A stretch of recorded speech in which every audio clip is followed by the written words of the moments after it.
Hey guys, Adrian here. This is actually the first video I made on this account solo-wise in close to a decade, but I really felt like I needed to make this video. So E3 2021, expectations were really high on E3 this year. People have been locked up for about a year. People want to see these games that slipped from last year into this year, and I get it, you know? But let's say it wasn't as elegant of a return as it could have been. House of Ashes, okay, maybe something comes right after this? We dive in. Oh my god, was that it? Tajimi's biggest problem was that it was boring for 2 hours straight. This has been a 30-minute trash fire that's been filled with garbage. My life.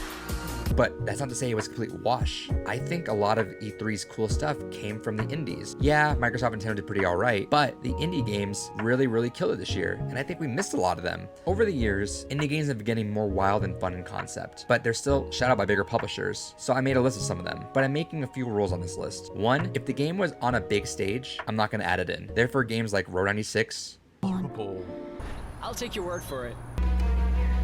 Oh no. Somerville,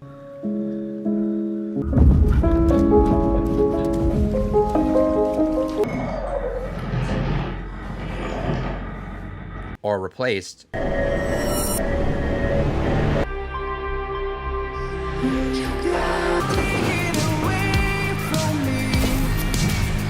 among others, are not going to be on here, even though some of those games were on my top 5 overall. And that's because I think that if you just watched E3, you didn't miss these games. 2, I wanted to make sure that there was at least one game from every showcase that I liked on here. But that doesn't mean that just because there's one upload VR game on this list, that the whole showcase wasn't that great. But that some other ones, like Day of the Debs, were absolutely stacked. Now, before I get to it, making this list was really tough because there were a lot of really cool games. So in the description of this video, I put a list of the games that barely missed the cut when I was making this video. Even then, there were some games that I liked that didn't even make that list. There was a lot of really cool stuff out here. With that said, these are games that I personally really love though. So in no particular order, here's 15 cool games I think you may have missed at E3 2021. This is a game that immediately caught my eye.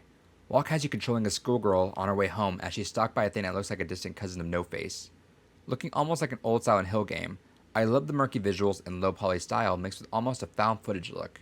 And let's not even talk about how weird the background music is. This one looks incredibly promising. There's currently a beta demo available to download, so give this one a shot.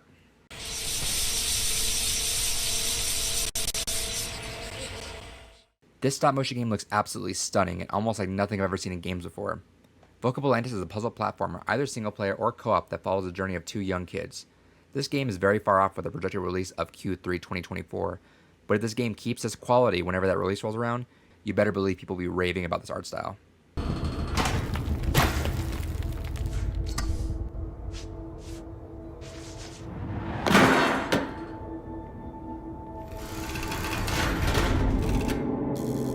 Okay, yes, get up now. Described as a rhythm adventure, Unbeatable is like a fun and colorful blast.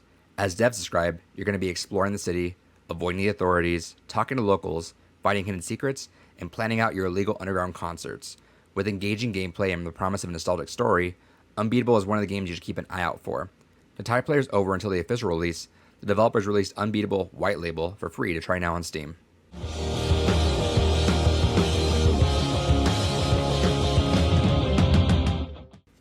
The Ghibli style sits so well inside gaming sometimes, and Behind the Frame knows that. This game is described as a narrative-driven puzzle game with painting and drawing mechanics. You're a painter trying to break into the professional side of things. With a hand-painted look to the background and very easy on the ears music, it's hard to not get that feeling of quaint out of you. Everything about this game is just so gorgeous. No release window yet in this game, but they should take all the time in the world that they need on it.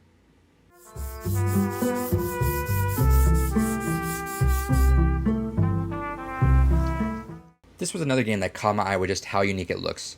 Despelote is a mix of photography and hand drawing that looks like just so much fun to wander around. This game is about exploring Ecuador as they're on the verge of qualifying for the World Cup in 2002. Set as a slice of lifestyle game, you can explore, mess around, and see how the world reacts to you. You can kick your soccer ball at various people that trigger wider narrative responses, or just eavesdrop. There's no release window on this game just yet, but with the heart that's put in, that's absolutely way okay with me.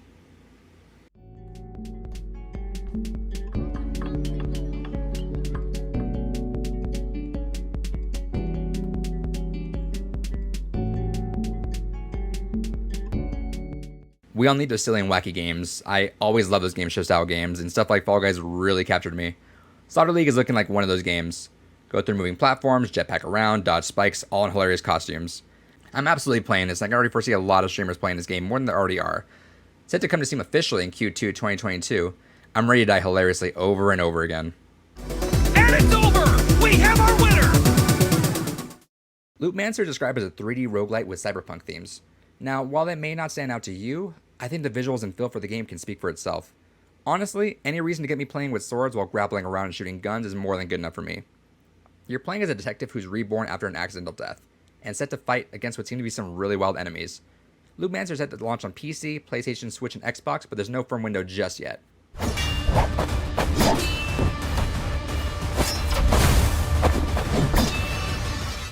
I'm such a sucker for comic aesthetics. I may be one of the only people still rocking a fully framed comic jumper poster in my place. Sue me. When I saw Fallen Aces, though, I was sold instantly. Looking like a comic, Fallen Aces has you swinging first-person fists, plywood, and throwing people around in a crime noir setting. If that's not selling you, honestly, just look at the game. Seriously, look at it. I'm already waiting for the first guy to say, "Hey, tough guy," so I can toss him aside or give them a swift boot, whatever. There's no release window other than soon on Steam, so let's hope that's sooner rather than later. I really gotta stop having so much fun. The next nightclub I decide to sing at, I might not be so lucky.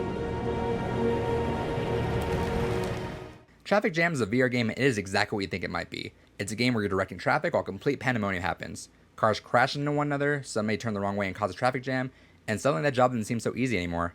Allowing others to get in the fun with their phones, this game looks like an absolute blast to play. Luckily, the wait isn't long if you're on PSVR, as it has an August 26th release date. And even better, if you're on Steam or Oculus, you can get the game right now. Good luck directing that traffic though. The California meat does not envy that whatsoever. Looks may be deceiving, but that title isn't. This is definitely not fried chicken. Looking like an alternate Breaking Bad episode, create that chicken shop, but start selling things that may not be so legal. With an ever-growing empire, this game has twists and turns that may end up in a bloody mess. I can only imagine the twist on the simulation genre that this kind of game brings. I'll have to bring some of my business skills in industries I'm not quite good at, but I'll give it a go. This game is set to release sometime in 2021.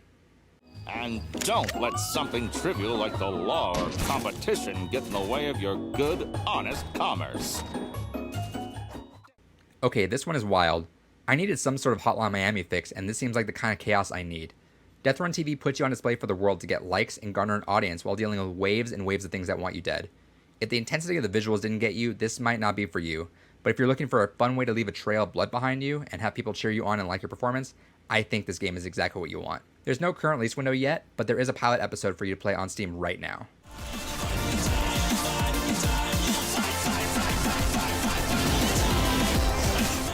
Lake is a story about a woman named Meredith Wise, who opts to start delivering mail in her hometown as a getaway from her big city gig. You have 2 weeks in Providence Oaks to discover anything and everything you want about the locals in the community.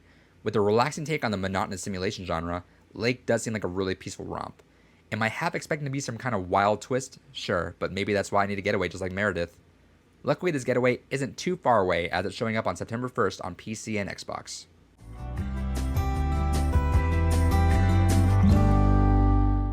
Do I really need to say too much?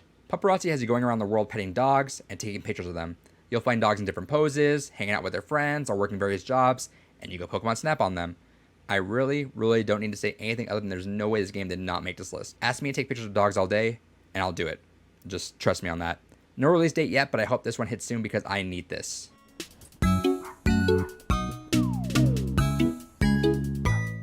Devolver really knows how to pick them, and pick them they did.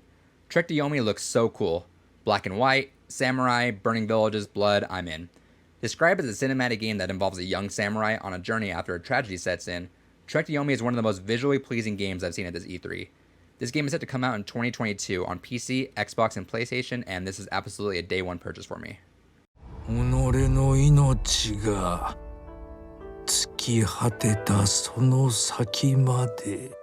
This game had me at from the creator of Pony Island. Inscryption is a card-based roguelite that has you trying to escape the room from a demon eyeballing you constantly. The art style is absolutely enthralling, and those ever-gazing eyes that keep on you as you play have me already saying nah. Still, I'm sold, and I'm getting this as soon as possible, which thankfully isn't long as it's slated for a 2021 release.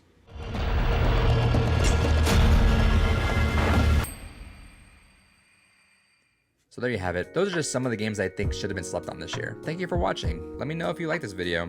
This is my first one I made in almost a decade now, like I said. So I don't know if people are gonna like it, not like it, care, not care, 1 view, no view, I don't know. But if you liked it, let me know. I'd appreciate that. Maybe I'll make more if they work out. Who knows? If you want to hear more of my thoughts, check out the Blue Rubies podcast. That's my video game podcast I post with my friends on every Thursday, twitch.tv/debunked, and they go on YouTube usually a day or so afterwards. On there, we do some video game trivia, some news, and we do some video game book clubs every month too. Anyway, thank you guys for watching. Hope you guys are happy. Hope you guys are staying safe. I appreciate y'all. You guys take care.